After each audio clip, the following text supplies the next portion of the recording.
اب شرک کی دوسری قسم ہے شرک اصغر، شرک خفی، اس کو حدیث شریف میں کہا گیا ہے۔ یہ شرک انسان کے اعمال کو بالکل برباد کر دینے والا ہے۔ شرک اصغر اور شرک خفی بنیادی طور پر کہا جاتا ہے ریاکاری اور دکھلاوا کو۔ ہمارے اردو میں کیا کہا جاتا ہے؟ ریاکاری اور دکھلاوا۔ آپ صلی اللہ علیہ وسلم نے اس کو شرک اصغر اور شرک خفی فرمایا ہے۔ یہ کتنی ہولناک چیز ہے، کتنی خطرناک ہے یہ۔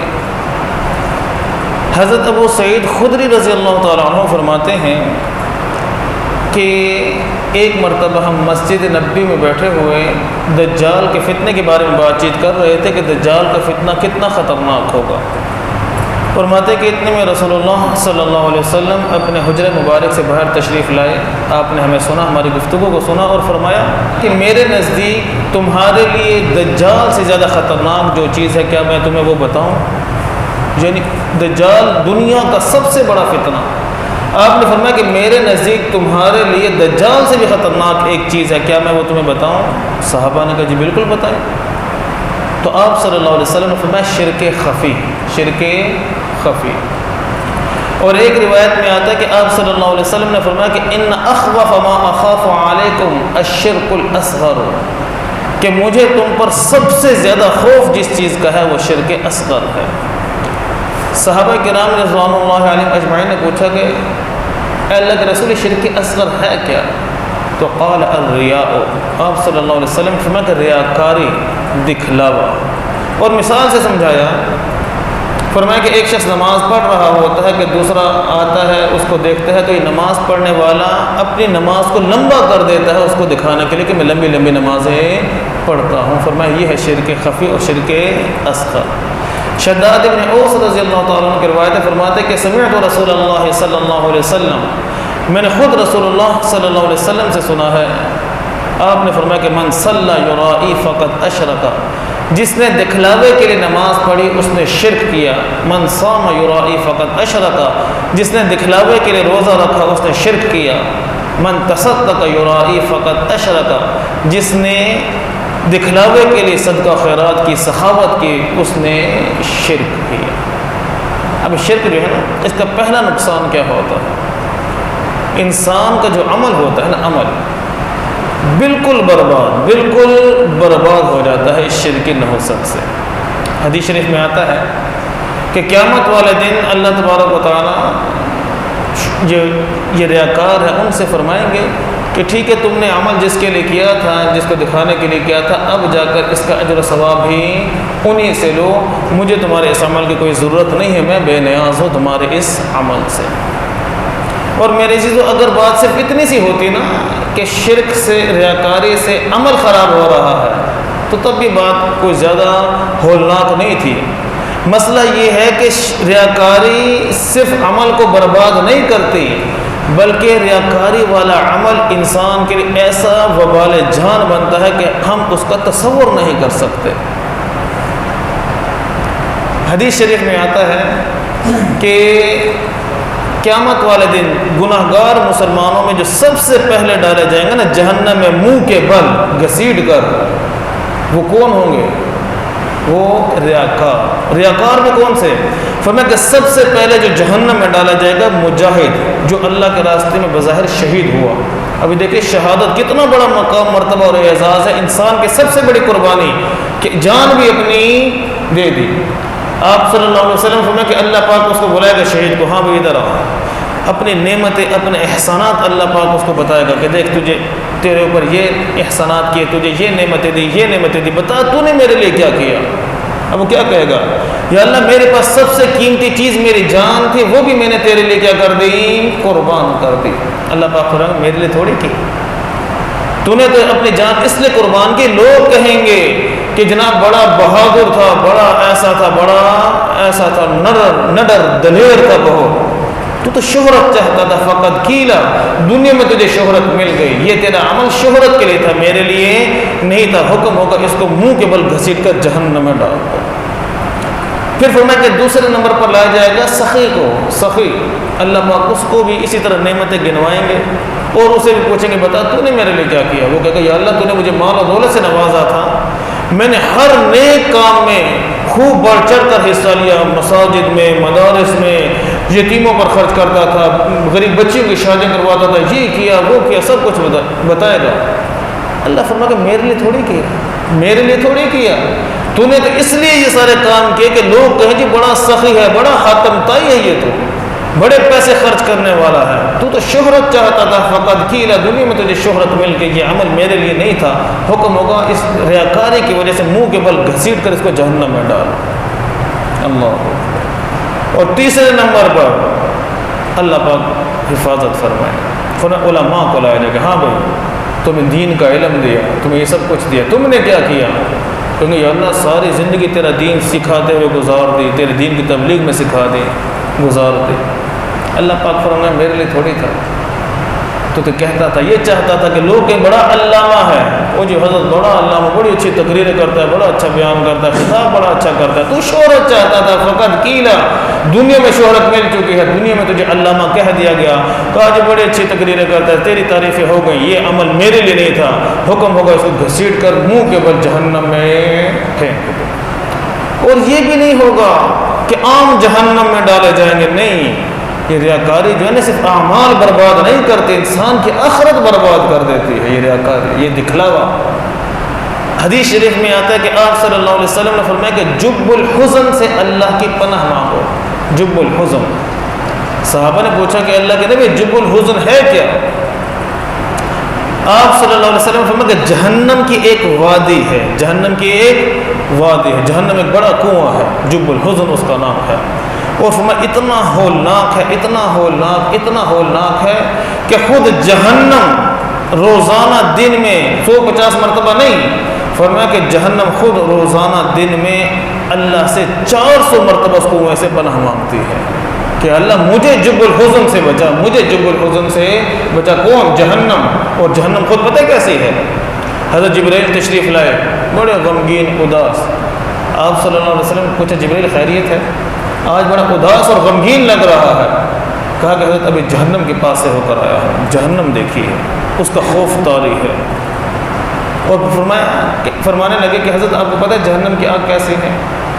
اللہ پاک نے حکم دیا کہ جہنم کی آگ کو تیز کیا جائے، بھڑکایا جائے، 1000 سال تک جہنم کو بھڑکایا گیا، جہنم کی آگ سرخ ہو گئی۔ اللہ پاک نے پھر حکم دیا کہ اس کو مزید تیز کیجیے، مزید بھڑکایا جائے، 1000 سال تک مزید بھڑکایا گیا، جہنم کی آگ زرد ہو گئی۔ اللہ پاک نے حکم دیا اس کو مزید بھڑکایا جائے، 1000 سال مزید بھڑکایا گیا، فرمایا جہنم کی آگ اب سیاہ ہو گئی۔ اب جہنم کی آگ ایسی ہے کہ اس کے انگارے بجھتے نہیں ہیں، اس کی لپٹیں کم نہیں ہوتی، اتنی ہولناک آگ ہے کہ سوئی کے ناکے کے برابر اگر جہنم کی آگ دنیا میں آ جائے تو سب کو جلا کر خاک کر دے۔ خود اتنی ہولناک جہنم اس وادی سے کیا کر رہی ہے؟ دن میں 400 مرتبہ اللہ کی پناہ مانگ رہی کہ یا اللہ مجھے جب الحزن سے بچانا، مجھے جب الحزن سے بچانا۔ وہ جب الحزن کتنا ہولناک ہوگا؟ صحابہ نے پوچھا کہ اللہ کے نبی یہاں جائے گا کون؟ یہاں جائے گا کون بد نصیب ہوگا؟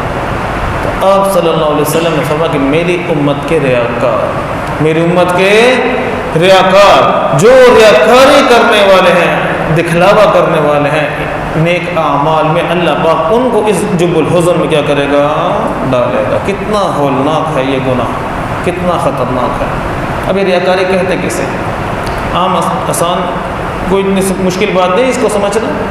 ریاکاری کہتے ہیں کہ کوئی بھی نیک کام، کوئی بھی عبادت کس کے لیے ہونی چاہیے؟ بھائی صرف ایاکا نعبد، عبادت صرف اللہ کے لیے ہونی چاہیے۔ عبادت میں مخلوق کی نیت کرتا ہے، کیا نیت کر لیتا ہے کہ میں نماز پڑھوں، لوگ دیکھیں گے کہ یہ بڑا حاجی نمازی ہے، بڑا متقی پرہیزگار آدمی ہے جو بڑی نمازیں پڑھتا ہے۔ یہ جب مخلوق کی نیت ہو گئی یہ ہے ریاکاری۔ یہ کیا ہے؟ ریاکاری۔ اور علماء نے لکھا ہے کہ ریاکاری کی 3 قسمیں ہیں، ریاکاری کی 3 قسمیں۔ پہلی قسم کہ کسی کام کو کرنا اس نیت سے کہ اس کام کی وجہ سے مخلوق میں میری عزت بڑھے گی، مخلوق میں میرا احترام ہوگا، مخلوق میں میری ایک وقت ہوگی۔ ٹھیک ہے، جیسے مثال دی کہ نماز پڑھتا ہے، نماز اس نیت سے میں جا رہا ہوں، نماز میں پہلے پہنچ جاؤں گا کہ سب کہیں گے جی ماشاءاللہ بڑا پکا نمازی ہے، بڑا ماشاءاللہ یہ نیک آدمی ہے، مخلوق میں کیا ہے؟ عزت ہو، میری احترام ہو، میری وقت پیدا ہو۔ ایک ہے ریاکاری یہ۔ دوسرے نمبر پر ریاکاری کی دوسری قسم کہ کسی نیک عمل کو مخلوق کی وجہ سے چھوڑنا، نیک عمل کو مخلوق کی وجہ سے چھوڑنا۔ اور تیسری قسم کہ نیک عمل کو مخلوق کی وجہ سے چھپا کر کرنا، یہ بھی ریاکاری ہے۔ نیک عمل کو مخلوق کی وجہ سے چھپا کر کرنا، یہ تین قسمیں ہو گئی۔ نیک عمل مخلوق کی وجہ سے کرنا، اس کی تو وضاحت سب کے سامنے ہی ہے، بات واضح ہے کہ کوئی کام کر رہا ہے کہ میری کیا ہو دنیا میں اس نیکی کی وجہ سے عزت ہو، یہ تو واضح ہو گیا۔ دوسرے نمبر پر مخلوق کی وجہ سے نیک عمل کو چھوڑ دینا، یہ بھی ریاکاری، یہ بھی کیا ہے؟ ریاکاری میں مثلا بیٹھے ہیں، دل کر رہا ہے کہ میں نفل پڑھوں، لیکن کہتے ہیں کہ یار اگر نفل پڑھنا شروع کیے نا تو ساتھ بیٹھے ہیں کہیں گے دیکھ بڑا حاجی نمازی بن گیا، بڑا کیا بن گیا؟ یہ حاجی نمازی بن گیا، پہلے تو نمازی نہیں پڑھتا تھا اب بڑے نفل پڑھ رہا ہے۔ اب دل چاہ رہا ہے کہ میں نفل پڑھوں، لیکن مخلوق کی وجہ سے عبادت کو کیا کر رہا ہے؟ چھوڑ رہا ہے۔ بات سمجھ میں آ رہی کہ نہیں آ رہی؟ یہ ریاکاری ہے۔ اللہ کے سامنے گڑ گڑا کر رو رو کر مانگ رہا تھا، دعا مانگ رہا تھا، کوئی آ گیا فوراً سیدھا ہو گیا، وہ گڑ گڑانا، وہ رونا دھونا سب کچھ کیا ہو گیا؟ ختم ہو گئی۔ کس کی وجہ سے چھوڑا؟ مخلوق کی وجہ سے چھوڑا، یہ بھی کیا ہے؟ ریاکاری ہے۔ اور تیسرا درجہ ریاکاری کا، دل چاہ رہا ہے، کہتا ہے کہ میں نماز پڑھوں گا، میں قرآن پڑھوں گا، بیٹھ کر انتظار کر رہا ہے کہ جی سارے چلے جائیں، جب مسجد خالی ہو جائے گی، جگہ خالی ہو جائے گی، میں پھر نماز پڑھوں گا تاکہ کوئی مجھے دیکھے نہ، تاکہ کوئی مجھے نہ دیکھے۔ یہ بھی کیا ہے؟ ریاکاری ہے۔ نماز کے لیے کھڑے ہونے لگتے ہیں، دیکھتے نہیں وہ بیٹھا ہے، پھر سیدھا ہو کر بیٹھ جاتے، نہیں ابھی نہیں پڑھنی، جب وہ چلا جائے گا پھر پڑھوں گا۔ کتنی قسمیں ہو گئی؟ تین۔ عمل کرنا، عمل چھوڑنا اور عمل کو چھپانا۔ ان تینوں چیزوں میں ایک بات مشترک جو چیز ہے جس کو ریا بناتی ہے، دکھلاوا بناتی ہے، وہ ہے مخلوق۔ عمل کر رہا ہے کس کے لیے؟ مخلوق کے لیے، یہ بھی ریاکاری ہے۔ عمل چھوڑ رہا ہے کس کے لیے؟ مخلوق کے لیے، یہ بھی ریاکاری ہے۔ عمل چھپا رہا ہے مخلوق کے لیے، یہ بھی کیا ہے؟ ریاکاری ہے۔ میرے عزیزو خلاصہ یہ ہے کہ عبادت کا مخلوق کے ساتھ کوئی لینا دینا اور کوئی تعلق نہیں ہے۔ عبادت کا تعلق صرف کس کے ساتھ ہوتا ہے؟ خالق کے ساتھ۔ عبادت کرنی ہے تو کس کے لیے کرنی ہے؟ اللہ کے لیے کرنی ہے۔ کس کے لیے کرنی ہے؟ اللہ کے لیے کرنی ہے۔ تو اگر ہم اپنے معاملات دیکھیں نا، اپنے معاملات اگر ہم دیکھیں، جب سے موبائل فون آیا ہے، سیلفی کا یہ آیا ہے، تو ہر جگہ کسی کو 50 روپے دے رہے ہیں، 10 روپے دے رہے ہیں، کوئی چیز دے رہے ہیں، تو سیلفی جب تک کھینچ نہ لینا، پھر سوشل میڈیا پر جب تک وائرل نہ کر دے، پھیلانا دے، اس وقت تک تسلی اور سکون نہیں ہوتا۔ اس سے بہتر ہے عمل نہ کرو، اس سے بہتر ہے عمل نہ کرو۔ کیوں؟ ریاکاری والا عمل صرف برباد نہیں ہوتا، انسان کی آخرت کو بھی کیا کرتا ہے؟ برباد کرتا ہے۔ اور ہمارے معاشرے میں بہت زیادہ پایا جاتا ہے، بہت زیادہ، خاص طور پر خوشی اور غمی کا موقع دیکھیں، سارے کام ریاکاری والے ہوتے ہیں۔ سارے کام کیا ہیں؟ ریاکاری والے۔ لین دین ہوتا ہے نا شادی کے موقع پر، اس میں بھی کیا ہوتا ہے؟ دکھلاوا، جہیز۔ بعض جگہ تو یہ دیکھیں کہ جہیز کی ایک ایک چیز اٹھا کر دکھاتے ہیں، جی بیٹی کے لیے 10 سوٹ 20 سوٹ بنائے، دیکھیں اس کی قمیض ایسی، اس کی شلوار ایسی، اس کا دوپٹہ ایسا۔ یہ کیا ہے؟ یہ ریاکاری اسی کا تو نام ہے کہ بیٹی کو تحفہ دے رہے ہیں، تحفہ ہی ہے نا، مسلمان تو تحفہ ہی سمجھتا ہے، تحفہ دے رہے ہیں، گفٹ دے رہے ہیں، تو بیٹی کو دے دیں، ختم بات۔ سارے خاندان کو بتانا، اور پھر ساتھ میں یہ بھی بتایا جاتا ہے جی واشنگ مشین چاچا جی نے لے کر دی ہے، ماموں کی طرف سے یہ آیا ہے، پھپھا کی طرف سے یہ آیا ہے، اور پھر وہ رشتہ دار، ان کو پتہ بھی ہمارا نام تو لیا جائے گا۔ اب وہ بھی اپنی عزت بچانے کے لیے کہ اگر چھوٹی سی چیز دے دے تو سارے خاندان میں بدنامی ہوگی، گنجائش اس کے پاس نہیں ہے، وہ ادھار لے کر ادھر ادھر سے پکڑ کر بڑی چیز دیتا ہے کہ تاکہ خاندان میں میری بدنامی نہ ہو جائے۔ ہوتا کہ نہیں ہوتا؟ اللہ کے بندو، چھوٹی سی چھوٹی نیکی کرو، اخلاص کے ساتھ کرو، ریاکاری سے اپنے آپ کو بچاؤ۔ اور پھر غمی کے سارے معاملات برا مت ماننا، جنازے سے لے کر آگے تک، جنازے پر کتنے لوگ اخلاص کے ساتھ جاتے ہیں؟ کتنے لوگ صرف ایک فارمیلٹی پوری کرنے کے لیے جاتے ہیں کہ اگر نہیں گئے تو لوگ کیا کہیں گے؟ یہی ہوتا ہے نا، اگر میں جنازے میں نہیں گیا تو لوگ کیا کہیں گے؟ دیکھو جی فلاں ہماری غمی میں نہیں آیا، ہم بھی ان کی غمی میں نہیں جائیں گے۔ اور یہ ایک عبادت تھی، اس میں لوگ کیا کہیں گے؟ امام احمد بن حنبل رحمۃ اللہ علیہ، ان کے زمانے میں بہت بڑے بزرگ کا انتقال ہوا۔ اب امام احمد بن حنبل خود بھی بزرگ اور وفات پانے والے بھی بزرگ، لاکھوں کا مجمع، امام احمد بن حنبل جنازہ پڑھانے کے لیے نہیں گئے۔ حالانکہ سب کو یہ توقع تھی کہ جنازہ پڑھائیں گے امام احمد بن حنبل، وہ پڑھنے بھی نہیں گئے۔ کسی نے پوچھا حضرت آپ جنازے میں شریک نہیں ہوئے؟ فرمانے میں لا تحضرنی النیہ، اخلاص پیدا نہیں ہوا، اخلاص پیدا نہیں ہوا۔ جنازہ عبادت ہے، کس کے لیے ہونا چاہیے؟ اللہ کی رضا کے لیے ہونا چاہیے۔ ہمارے ہاں کوئی اخلاص، اگر ہم اخلاص کے ساتھ شرکت کرتے نا جنازے میں، تو پھر ہمیں موت یاد آتی، جنازہ میں گاہ میں جا کر ہم ہنستے ہیں، دنیاوی باتیں کرتے۔ کیوں؟ ہم اس ایک عبادت ادا کرنے کے لیے نہیں آئے، ایک فارمیلٹی پوری کرنے کے لیے آئے ہیں۔ اور پھر تدفین کے بعد جو سارے معاملات آپ کرتے ہیں، یہ تیجا ہو رہا ہے، یہ کل ہو رہا ہے، یہ 7واں، یہ 40واں، یہ عبادت ہے صرف اس لیے کہ اگر کل نہیں کیے تو لوگ تانے دیں گے۔ وہ دیتے کہ نہیں دیتے؟ خود بھی تو دیتے ہیں دوسروں کو، ابا مار کے تو کل بھی نہیں کیتے۔ اگر ہم نے 7واں نہیں کیا، 10واں نہیں کیا، 40واں نہیں کیا تو لوگ کیا کریں گے؟